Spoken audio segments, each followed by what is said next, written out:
Halo semuanya, balik lagi bersama saya di Analisa Teknikal Saham Harian. Oh my goodness me ya, ini IHSG kita hari ini ngamuk kembali ya. What is going on ya? Ini saya juga agak bingung ya, soalnya eh, kalau dari video saya sebelumnya kita mungkin bisa lihat ya bahwa secara osilator dia relatif cukup tinggi. Kita juga bisa pantau bahwa IHSG kita sudah beberapa hari ini mengalami kenaikan terus. Baik, maksud saya bukan baiknya, maksud saya cenderungnya tuh biasanya akan koreksi terlebih dahulu ya, tetapi um, pada pada sesi satu sih sempat dia koreksi, jadi maksudnya dia pembukaan di hijau, terus dia koreksi ke zona merah. Pas saya pikir tuh kayak oke, cukup cukup wajar ya, soalnya kita ketahui ya sih kita sudah naik berulang kali, baru tembus level resist juga ya, jadi mungkin cenderungnya akan turun terlebih dahulu ya, soalnya kalau kita plot di Bollinger Band-nya pun ini IHSG pun juga pasti sudah nembus standar deviasi plus 2-nya ya. Jadi waktu sesi satu tuh pertama dia IHSG itu sempat merah-merah ya. Saya pikir oke lah, untuk hari ini kayaknya IHSG akan istirahat dulu. Tetapi pada sesi 2 justru dia pelan-pelan naik kembali ya. Maksudnya dari sesi akhir sesi 1 sampai sesi 2 dia pelan-pelan naik, dan bahkan pada post marketnya pun dia kembali menguat kembali ya. Jadi dia pada penutupan pada perdagangan hari penutupannya tuh di paling level tertinggi dari perdagangan IHSG kita hari ini ya. Oke, jadi kita langsung aja analisa dari pergerakan harga dari IHSG ya. Nah, jadi kita bisa lihat bahwa secara pergerakan harga dia sudah tembus MA20, tembus level resist, dan saat ini bahkan sudah nembus level resisten selanjutnya yaitu di 6000 6067 ya. Jadi sudah kembali ke zona 6000 lagi ya setelah sekian lama IHSG kita berkisaran di sekitar 5.000. Saat ini IHSG kita sudah kembali di atas 6.000 dan bertahannya di atas zona 6.000 ya. Nah, secara pergerakan harga kalau menurut saya emang dari yang sebelum-sebelumnya kita bisa ketahui bahwa emang IHSG sudah, tandanya sih sudah, menurut saya udah confirm bahwa emang sudah berhenti ya penurunan dan downtrendnya. Tetapi kalau menurut saya secara pergerakan ini sangat steep sekali ya, naiknya sangat steep sekali. Ini kalau kita plot Bollinger Band ini pasti sudah tembus standar deviasi plus 2-nya. Jadi cenderungnya sih menurut saya dengan kenaikan seperti ini mungkin kita bisa antisipasi akan koreksi terlebih dahulu ya. Terutama besok tuh hari Jumat, ya biasanya cenderung merah ya IHSG kita ya.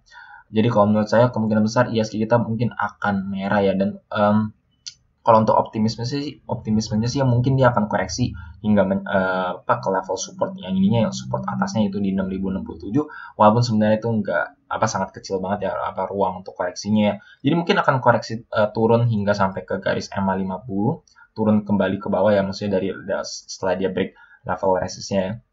Tapi itu masih ya kita kurang tahu ya. Maksudnya yang kita bisa pasti itu adalah IHSG ini benar-benar sudah berhenti turun, sudah naik.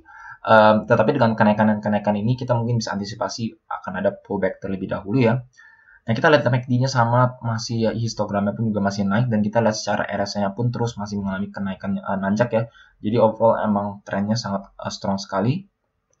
Kita zoom in ke per 4 jamnya juga sama nih, waktu yang dari sebelumnya emang dia trennya naik dan akhirnya dia benar naik, dan bahkan di 4 jamnya pun ini sudah menyentuh level overbought ya untuk relative strength index-nya, menyentuh di zona di atas 70 yang biasanya itu standar untuk level overbought RSI. Jadi kalau menurut saya mungkin kita bisa antisipasi untuk hari Jumatnya mungkin akan ada koreksi terlebih dahulu, soalnya IHSG kita cenderung sudah ke jenuh beli ya. Nah, kita zoomin aja ke 1 jamnya. Nah, ini kita 1 jamnya. Waktu itu kan saya sempat analisa yang kemarin ya, RSI dari IHSG kemarin itu sudah mencapai level relatif yang tinggi ya, udah mencapai level 70-an. Jadi cenderungnya sih akan koreksi terlebih dahulu, tapi justru dia nanjak terus bahkan sampai ke 85 ya. Jadi relatif sangat jenuh sekali ya. Jadi kalau menurut saya, terutama kalau kalian trading ya, yaitu baiknya kalian bolehlah take profit ya. Hasilnya hari ini kalian take profit beberapa emiten yang mungkin kalian sudah untung dan emang kalian gunakan untuk trading ya. Nah, kita juga bisa lihat di sini dari histogram per jamnya ya. Jadi untuk skala tradingnya ini kita lihat bahwa dengan IHSG kita naik ke level yang lebih tinggi, ini histogramnya bahkan sudah melemah ya. Di sini dia di level 14, di sini hanya level 6 ya. Jadi memang sudah ada tanda-tanda pelemahan dari pergerakan momentum naikkan ke atas dari IHSG-nya, dari per jamnya ya. Jadi mungkin untuk Jumat mungkin kita bisa antisipasi koreksi terlebih dahulu dari pergerakan IHSG.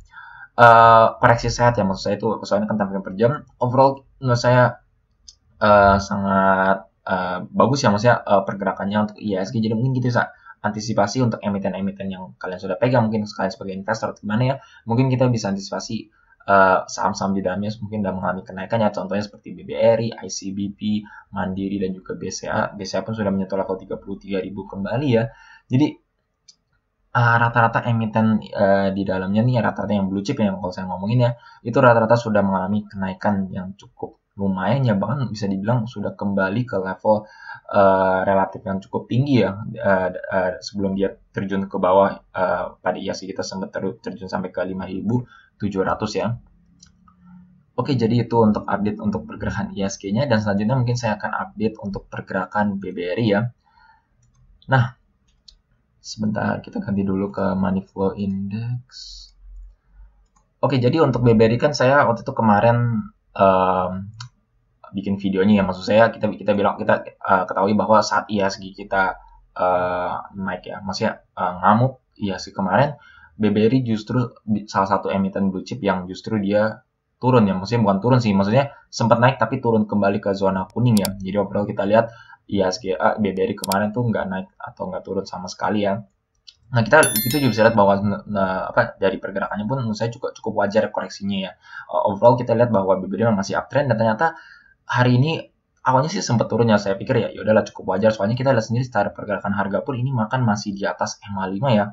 Biasanya tuh kalau suatu harga yang di atas MA5 tuh relatif sangat tinggi ya, dan secara Bollinger Band-nya pun pasti sudah di standar deviasi plus 2 di atasnya, jadi emang koreksinya pun juga menurut saya juga cukup wajar ya.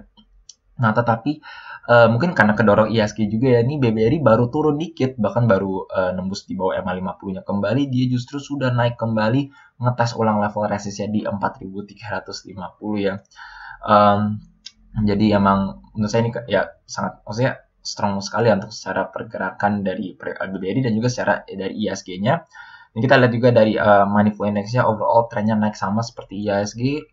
Kita lihat per 4 jamnya juga sama ya, baru turun sedikit sini waktu yang pergerakan kemarin, terus ya maksudnya dari ini 2, terus dia turun, terus dia pada sesi 1 dia sempat turun lagi, tapi baru turun sedikit dia sudah kembali naik ya.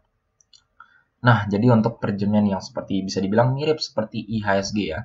Jadi ini maksud saya ini kan 1 jamnya, jadi untuk skala tradingnya. Jadi kita bisa lihat bahwa dari MACD-nya pun udah ada tanda-tanda bearish divergence ya. Kita lihat di sini saat dia turun ke dalam, di level sini, histogramnya pun di level 10, terus dia nanjak kembali ke level yang relatif sama ya, naik ke level lebih tinggi, tapi histogramnya justru hanya 2 ya. Jadi ini garisnya pun sudah nekuk ke bawah, histogramnya sudah nekuk ke bawah. Jadi mungkin kita bisa antisipasi BBRI ini akan turun dulu ya, maksudnya tertahan di level resist di 4.350 ini ya. Nah, kita juga bisa lihat seiring harganya dia terus mengalami kenaikan, ini Money Flow Index juga pelan-pelan sudah naik, walaupun kita bisa lihat bahwa Money Flow Index emang terus tertahan di zona yang level overbought ya. Jadi emang minat pembelinya ini sangat kuat sekali, dimana saat dia turun dikit udah dibeli, turun dikit lagi dibeli lagi ya. Nah, tapi kita bisa lihat bahwa emang ini pelan-pelan juga sudah mulai melemah juga ya, jadi kemungkinan besar mungkin akan ada koreksi ya untuk pergerakan BBRI, di mana mungkin trader-trader juga mengantisipasi saat dia menyentuh level resist, dia akan melakukan take profit di level tersebut ya. Oke, jadi itu untuk pergerakan BBRI. Ini saya bilang ya, maksudnya mungkin akan koreksi, tapi itu bukan berarti dia akan mengalami downtrend. Jadi maksudnya itu koreksi wajar, soalnya emang jelas sekali ya sudah menyentuh level overbought.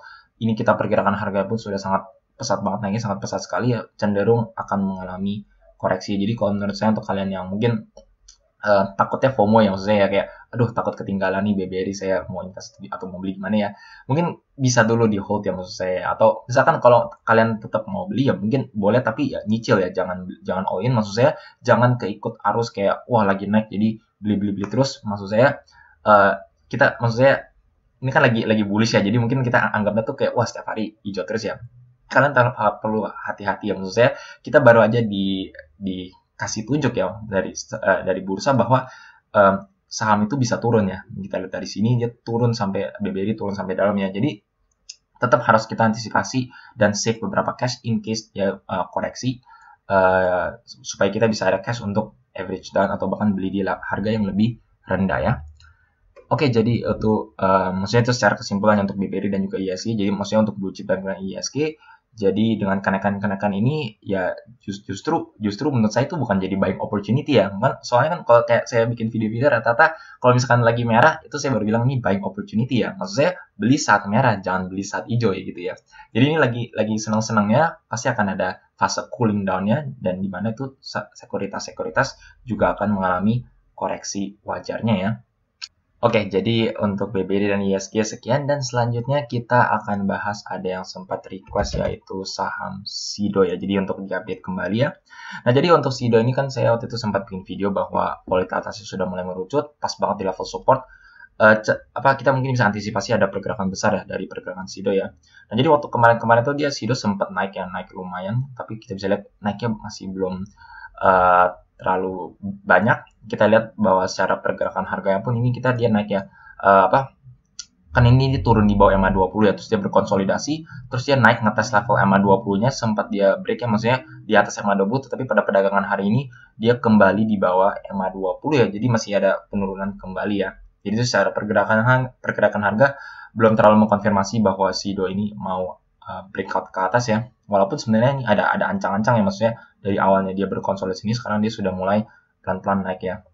Nah, kita lihat dari MACD-nya pun juga masih mengalami kenaikan, Golden Cross sudah ada, dan juga dari Money Flow Index-nya ini terus mengalami kenaikannya. Jadi overall trennya masih naik sih kalau menurut saya ya. Sehingga cenderungnya sih akan breakout ya, dan juga harapannya akan breakout ke atas ya. Tetapi maksud saya seperti yang saya bilang ya, maksudnya volatilitas yang merucut itu bisa, maksudnya kan ya dilanjuti dengan pergerakan besar ya. Pergerakan besar itu bisa naik atau turun. Jadi nggak pasti ya, maksudnya breaknya tuh nggak pasti akan naik terus. Bisa aja dia breakdown setelah dia volatilitas merucut justru dia turun ya. Jadi itu yang kalian tetap bisa harus antisipasi. Walaupun untuk saat ini secara teknikal cenderungnya sih breakout ya, naik ke atas ya. Sehingga waktu itu saya sempat bilang SIDO ini kayak ada potensi untuk naik ya. Nah, kita lihat juga dari Money Flow Index-nya nih, mungkin mirip-mirip seperti yang video-video atau emiten-emiten lainnya saat dia volatilitasnya merucut, konsep seperti Telkom ya, di mana dia volatilitasnya merucut, tapi ini kita lihat Money Flow Index-nya pelan-pelan dia nanjak ya. Ini saat dia naik, walaupun kita lihat bahwa ketinggiannya nggak mencapai ketinggian dia sebelumnya, lebih tinggi dikit ya. Ini dia baru turun dikit, dia udah masih tertahan ya. Kita lihat sini ya, koreksi di sini, tapi kita lihat Money Flow Index-nya relatif tertahan di level 57 ya, which is relatively masih bullish ya kalau menurut saya secara pergerakannya. Nah, kita lihat dari per jamnya pun ini per jamnya ini kita lihat bahwa saat dia menyentuh level sini sebenarnya ini emang Money Flow Index dari SIDO ini mencapai level 95, jadi relatif sangat tinggi sehingga akhirnya dia turun kembali ya. Jadi maksudnya turunnya ini juga cukup wajar, walaupun kita lihat sini saat dia turun di sini punya ini juga tertahan di zona 78 dari Money Flow Index-nya ya. Jadi masih relatif tinggi juga ya.